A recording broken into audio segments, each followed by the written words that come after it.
চাপৰৰ শালকুচাত 12 দিনে সন্ধান নাই এগৰাকী বোৱাৰী। নিৰুদ্দেশ হোৱা বোৱাৰীগৰাকীৰ ঘৰ শালকুচাৰ খাৰামপাৰা।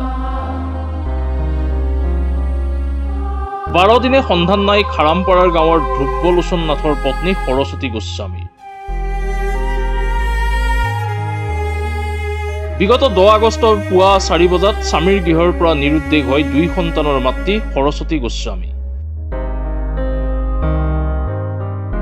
পিছত স্বামী ধ্ৰুৱলোচন নাথে বিভিন্ন স্থানত পত্নী সৰস্বতী গোস্বামীক বিচাৰি কোনো সন্ধান নাপাই পাছত কাষ চাপিলে আৰক্ষী।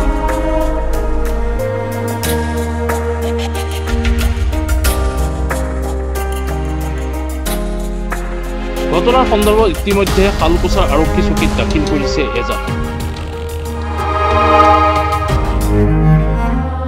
উল্লেখ্য যে পত্নী সৰস্বতী গোস্বামীয়ে এটি কণমানি পুত্ৰৰ সন্তান আৰু এগৰাকী কন্যাক এৰি থৈ নিৰুদ্দেশ হৈ পৰাৰ পিছত চৰম বিপদৰ সন্মুখীন হৈছে স্বামী ধ্ৰুৱলোচন নাথ।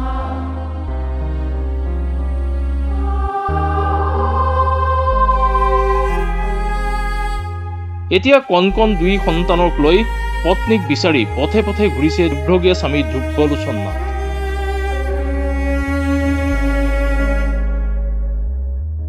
স্বামী ধ্ৰুৱলোচন নাথে অনুৰোধ জনাইছে পত্নী সৰস্বতী গোস্বামীক। মোৰ নাম ধ্ৰুৱলোচন নাথ, মোৰ ঘৰ শালকুচা খামাৰপাৰা। মোৰ মিছেছ 10 তাৰিখে ৰাতিপুৱা ঘৰৰ পৰা নিৰুদ্দেশ হয়।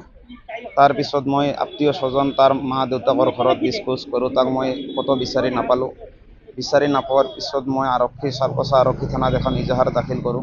কণ ল'ৰা ছোৱালী এৰি যায়।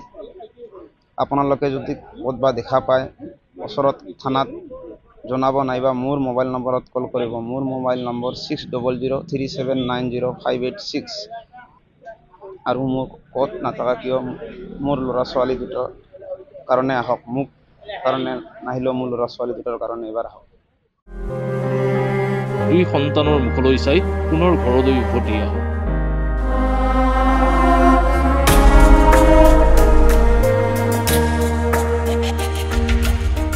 চাপৰৰ পৰা সুজল জামানৰ ৰিপৰ্ট, মাই নিউজ এনে।